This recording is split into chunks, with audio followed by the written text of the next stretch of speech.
اس کے بعد وہ کہتے ہیں دیکھیں جی قرآن پاک میں اللہ تعالیٰ نے فرمایا قل بفضل اللہ وبرحمتہ فبذلک فلیفرحوا، اے نبی تم فرماؤ کہ اللہ کے فضل اور رحمت ملنے کے اوپر خوشیاں منایا کرو، یہ اس سے بہتر ہے جو تم دنیا کا مال جمع کرتے ہو۔ لوگ کہتے ہیں ریفرنس دو بھائی، کیسے خوشی منا سکتے ہیں، کیسے خرچ کر سکتے ہیں؟ چلو بھائی ریفرنس بھی لے لو۔ اللہ فرماتا ہے قل بفضل اللہ وبرحمتہ فبذلک فلیفرحوا هو خیر مما یجمعون، 11واں پارہ سورہ یونس آیت نمبر 58۔ ٹھیک ہے، یاد کر لیں۔ اس کا ترجمہ کیا ہے؟ تم فرماؤ اللہ ہی کے فضل اور اسی کی رحمت اور اسی پر چاہیے کہ خوشی کریں، وہ ان کے سب دھن دولت سے بہتر ہے۔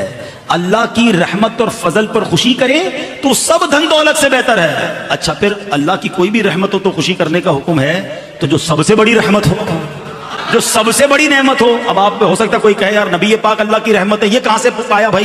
آؤ پھر قرآن کا ریفرنس دے دیتا ہوں۔ اللہ قرآن میں فرماتا ہے وما ارسلناک الا رحمتا للعالمین، میرے آقا تو سارے جہان کے لیے رحمت ہے۔ احادیث میں یہ مضمون ملتا ہے، حدیث قدسی ہے، اے محبوب تجھے نہ بناتا تو یہ کائنات ہی نہ بناتا۔ جو وجہ تخلیق کائنات ہیں، جس کے سبب یہ دنیا بنی ہے، ان کی آمد کی خوشی کیوں نہ منائیں؟ تو انشاءاللہ دھوم دھام سے میلاد منائیں گے، پرچم بھی لگائیں، لائٹیں بھی لگائیں۔ شاہ عبد الرحیم رحمۃ اللہ علیہ وہ شاہ ولی اللہ صاحب کے والد محترم تھے۔ انہوں نے ایک بار یہی میلاد شریف کے دنوں میں، ان کے پاس کچھ بھی نہیں تھا، صرف بھنے ہوئے چنے تھے، بھنے ہوئے چنے، دالیا جس کو بولتے چنے ہوتے ہیں۔ تو اسی پر سرکار صلی اللہ علیہ وسلم کے ایصال ثواب کی ترکیب انہوں نے فرما لی، انہیں نیاز کر دی، اس کو ایصال ثواب کر دیا اس کا۔ تو رات کو خواب میں جناب رسالت مآب صلی اللہ علیہ وسلم جن کا انہوں نے میلاد منایا تھا، ایصال ثواب کیا تھا، نظر آئے، سرکار کا دیدار ہوا، اور وہ چنے سرکار کے پاس حاضر تھے، رکھے ہوئے تھے، اور پیارے آقا صلی اللہ علیہ وسلم مسکرا رہے تھے۔ ہماری بڑی بڑی دیگیں بریانیوں کی، قورموں کی ایک طرف، اور یہ بنے ہوئے چنے ایک طرف۔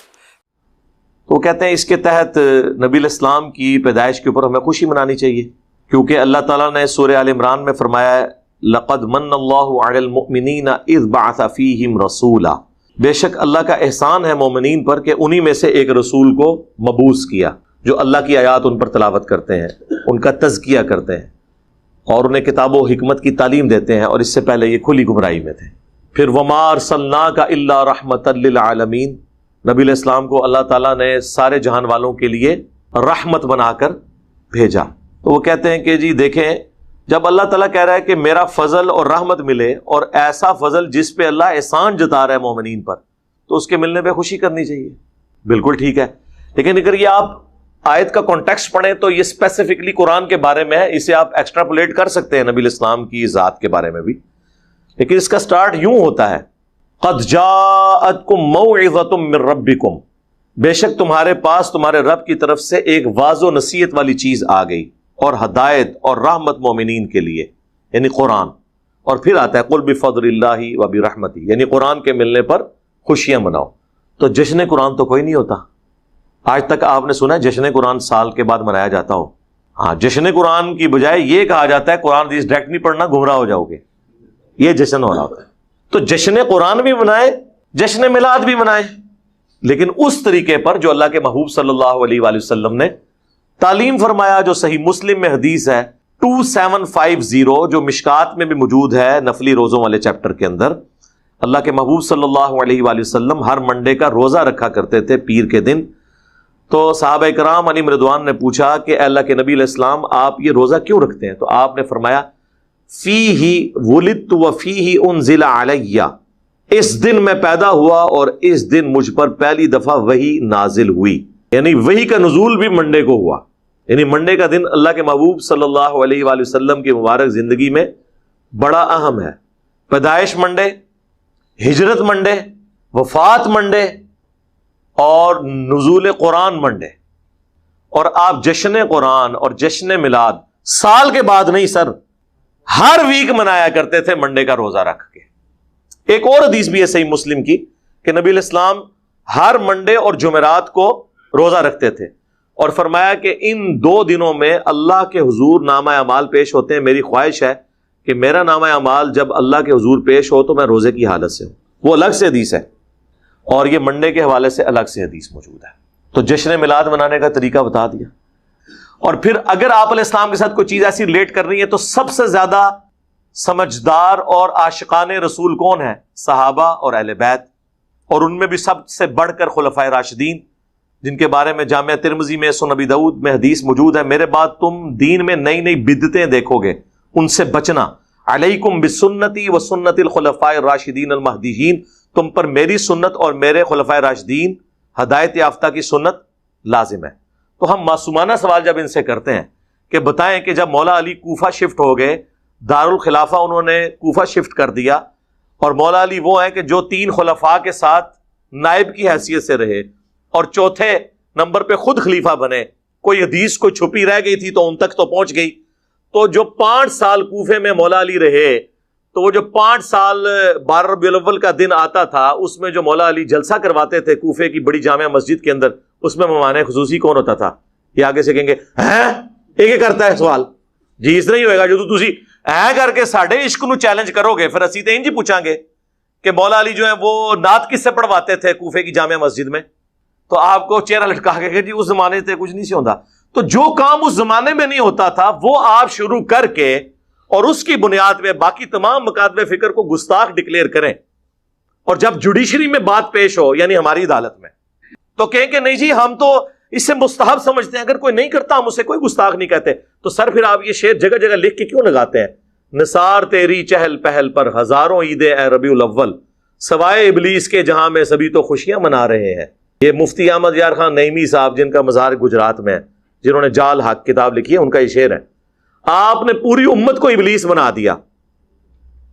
صحابہ تابعین تبع تابعین کے مبارک دور میں جتنے مسلمان ہیں ان کو ابلیس کہہ دیا، کیونکہ وہ آپ کے طریقے پہ تو میلاد نہیں مناتے تھے، تو وہ تو وہی طریقہ تھا جو صحیح مسلم میں ہے 2750، فیہ ولدت وفیہ انزل علیہ، میں پیر کا روزہ اس لیے رکھتا ہوں کہ اس دن میں پیدا ہوا اور اس دن مجھ پر پہلی وہی نازل ہوئی۔ تو بتائیں پھر مولا علی نے کس طریقے سے میلاد منایا ہے؟ پھر آپ کو یہ ڈھیلا سا منہ بنا کے بتائیں گے کہ جی ہاں جی وہ اعلیٰ حضرت نے بھی فتاوی رضویہ میں لکھا ہے، ہمارے بزرگ بھی بتاتے ہیں کہ ایک ایوبی بادشاہ تھے، اہل سنت تھے۔ یہ اہل حدیث جو کہتے ہیں نا شیعہ نے شروع کروایا، شیعہ نے نہیں شروع کیا، آپ گوگل میں بھی جا کے لکھیں تو پوری ہسٹری اس کی آ جائے گی آپ کو ویکیپیڈیا کے اندر۔ یہ ایک سنی بادشاہ تھے، الملک المظفر۔ ایوبی سلطنت جو چلی تھی نا، اب تو ارطغرل ڈرامے میں آپ کو پتہ چل گیا ہوگا ایوبی اور عثمانی وہ والی فرق، وہ بھی اس میں بتا رہے ہیں۔ ایوبی سلطنت کے یہ ایک تھے بادشاہ، 630 ہجری میں فوت ہوئے ہیں اور عیسوی اعتبار سے 1033 عیسوی، تو آلموسٹ آپ سمجھ لیں 1000 سال پہلے کی بات ہے۔ تو انہوں نے 604 ہجری کے اندر پہلی دفعہ ان کو کسی نے، ظاہر ہے جی جب آپ کو کرنے کو کوئی کام نہ ہو تو پھر کوئی نہ کچھ چیز سوچتی ہے، تو انہوں نے 12 ربیع الاول کے دن علماء کو جمع کیا اور محفل نعت اور وہ جو صوفیاء کا وہ طریقہ ارطغرل ڈرامے میں آپ دیکھ رہے ہیں، وہ ناچ کود کے جو وہ ذکر کرتے ہیں وہ، اور جناب کھانے اور پکوان بڑے پکوا کے، تو علماء کا اکرام مسلم کیا۔ تو ظاہر اب علماء نے کہا کہ لو جی سال بعد یہ بھی روٹی ہماری کھل گئی، تو ان میں سے ایک مولوی نے ایک کتاب لکھ دی میلاد کے ثبوت پہ، یعنی کام وہ اس زمانے میں شروع ہوا اور اس میں ثبوت پہ آ گئی۔ اچھا اب وہ شروع ہو گیا، ظاہر ہے اس زمانے میں تو نیا کام تھا، لوگ مخالفت کرتے تھے، لیکن آج تو 1000 سال پرانا ہو چکا ہے۔ تو یہ کہتے ہیں پرانے بزرگوں کو انجینئر برا کہتا ہے، میں پرانوں کو نہیں برا کہتا، میں درمیانوں کو کہتا ہوں۔ آج سے 1000 سال پہلے پرانا کیسے ہو گیا؟ 1000 سال بعد تو میں بھی پرانا ہو جاؤں گا۔ درمیانے ہیں، پرانے وہ ہیں جو صحابہ تابعین تبع تابعین اہل بیت، وہ پہلے 300 سال جو بخاری مسلم میں حدیث ہے سب سے بہتر زمانہ میرا، پھر صحابہ کا، پھر تابعین کا، پھر تبع تابعین کا، اس کے بعد جھوٹے لوگ پیدا ہوں گے جو جھوٹی گواہیاں دیں گے، امانت میں خیانت کریں گے اور موٹاپے کو پسند کریں گے، کپڑے ان کے سنت کے مطابق ہوں گے، پیٹ منافقین والا ہوگا۔ جی سورہ محمد میں آئے یہ ایسے کھاتے ہیں جس طرح جانور کھاتے ہیں، اور سورۃ المنافقون میں آیا نبی ان کے جسموں کو دیکھو تمہیں تعجب میں ڈال دے۔ یقین کریں واقعی میں ان کو صوفوں میں بیٹھے ہوئے دیکھتا ہوں نا، آدھا پیٹ اس طرف لٹکا ہوا ہے، آدھا اس طرف، اتنے بڑے فل سائز، اس میں بڑی مشکل سے سفید کپڑوں میں ان کے موٹے پیٹ چھپ جاتے ہیں۔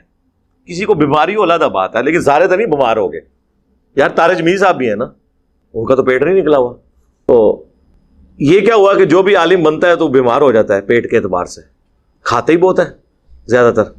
تو وہ روٹی روزی ان کی کھل گئی اور وہ پھر سلسلہ ایسا شروع ہوا پھر جلتی پہ تیل کا کام کیا سلطنت عثمانیہ نے، یہ ارطغرل صاحب کی اولاد نے. انہوں نے 1588 عیسوی کے اندر، آج سے آلموسٹ آپ سمجھ لیں 600 سال پہلے یا 500 سال پہلے کہہ لیں، انہوں نے سلطنت عثمانیہ جو 3 بر اعظموں میں پھیلی ہوئی تھی، سرکاری سطح کے اوپر 12 ربیع الاول کی چھٹی ڈکلیئر کر دی.